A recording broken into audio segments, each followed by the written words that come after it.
Well, indeed, the Quran comes 600 years after Jesus, but from a Muslim point of view, the Quran is the Word of God, and hence it doesn't matter if it came 6 million years after the fact. God, as elephants do not forget, neither does God. So if God reveals the Quran to Muslims, whatever the Quran says to Muslims, that for us is the truth.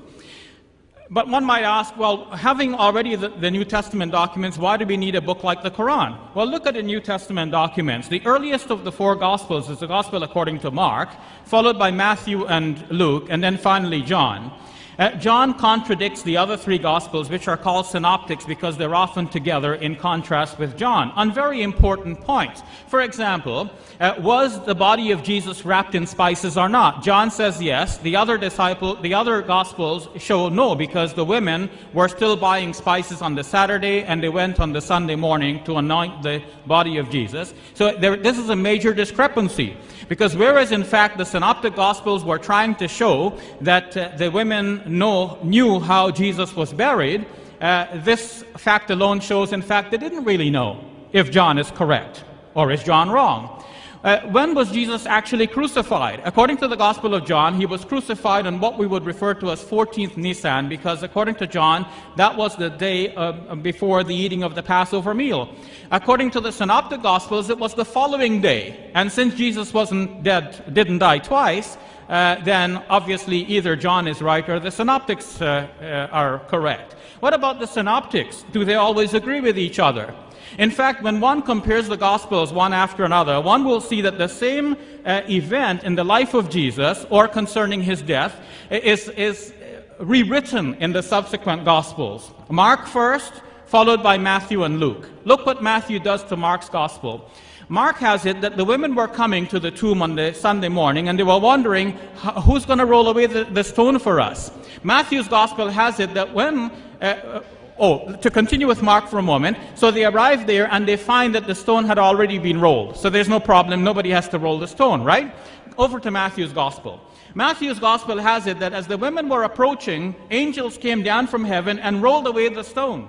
So the way it is told in Matthew's Gospel, it is clear to many biblical commentators that Matthew deliberately reworded the event to have it such that the women would witness the rolling away of the stone.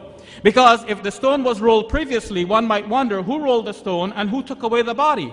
But if the women can see that the stone is being rolled in their very presence, well then the question is answered. Nobody rolled away the stone but the angels. Nobody took away his body. He actually came out alive from the tomb. So you see, the later Gospels are rewriting the story in order to cover up problems and difficulties with the event. Were there guards at the tomb? Matthew's Gospel is the only one that says that there were guards at the tomb. And today, almost universally, critical biblical scholars reject that as an invention on the part of Matthew.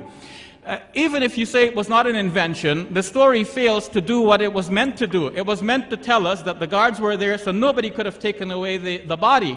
But the guards were, according to the story, placed there on the Saturday. What happened on the Friday night? Now, you might think, well, the guards must have checked to see that the body was there, but the story doesn't mention that. You can assume that, but assumption is not the same as fact. The body could have been removed on the Friday night. This is a real possibility, and this has been acknowledged by Dr. William Lane Craig in his article on the guard at the tomb, even though he accepts that there is a guard and he tries to prove that there is a guard. And of course, he believes that Jesus rose from the dead. He doesn't believe that anybody took the body, but he acknowledges that this is a real possibility. The tomb was unguarded on the Friday night, and the story doesn't say that they checked to see that the body was still there when they placed the guard and sealed the stone the following day. Did Jesus actually die on the cross? Well, the Gospel according to John says that a spear thrust was put in his side, and one might think that that surely killed him. But historians generally believe today that that spear thrust is not historical. John has introduced that into the story. It is not mentioned in the Synoptics, and John has introduced that for his own theological reasons. Partly, some say, to make sure that everyone would know that Jesus actually died because he was speared in the side. Well, take away the spear thrust, which is not historical. What is the fact then about the story? What actually killed Jesus? There's nothing.